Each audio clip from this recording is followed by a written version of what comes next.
Une force internationale déployée à Gaza, c'est l'un des volets de l'accord de paix américain. Washington vient de présenter un projet de résolution au Conseil de sécurité de l'ONU sur cette force. Bonsoir Slimane Zeguidou. Bonsoir. Alors, que contient ce texte? Est-ce qu'on en sait un peu plus? Alors, ce texte est soumis aux 15 membres du Conseil de sécurité et c'est une résolution, cette fois-ci américaine, qui propose de mettre sur pied une force internationale de stabilisation de Gaza, qui serait présidée par un comité de la paix, lui-même présidé par Donald Trump. Donc, on est dans une affaire complètement américaine. Et cette force de stabilisation comprendrait évidemment des militaires.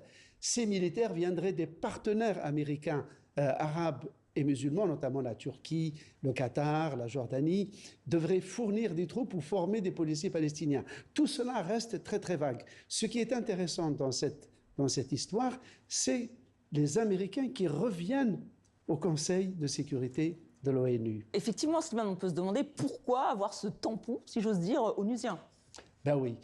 Pendant toute la guerre à Gaza, les Américains sont revenus à 5 reprises pour paralyser le Conseil de sécurité de l'ONU, le mettre hors d'état de servir. 5 vétos contre des demandes de cessez-le-feu. Et voilà que maintenant qu'ils ont besoin de consolider le cessez-le-feu qu'ils avaient refusé jusqu'ici de faire endosser par l'ONU, ils reviennent vers l'ONU pour, d'une certaine manière, entériner leur propre volonté d'instaurer ce cessez-le-feu. Est-ce que cela est faisable ?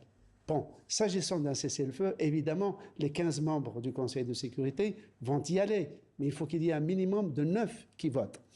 Le problème, c'est que les pays musulmans qui devraient envoyer des troupes, notamment la Turquie, contre laquelle Israël a mis un veto, ce qui est déjà un problème, ces pays-là demandent que s'ils participent à la force de stabilisation de Gaza, ils voudraient que l'autorité palestinienne et les Palestiniens y soient associés afin que, disent-ils, les Palestiniens ne passent pas de l'occupation israélienne à une gestion internationale.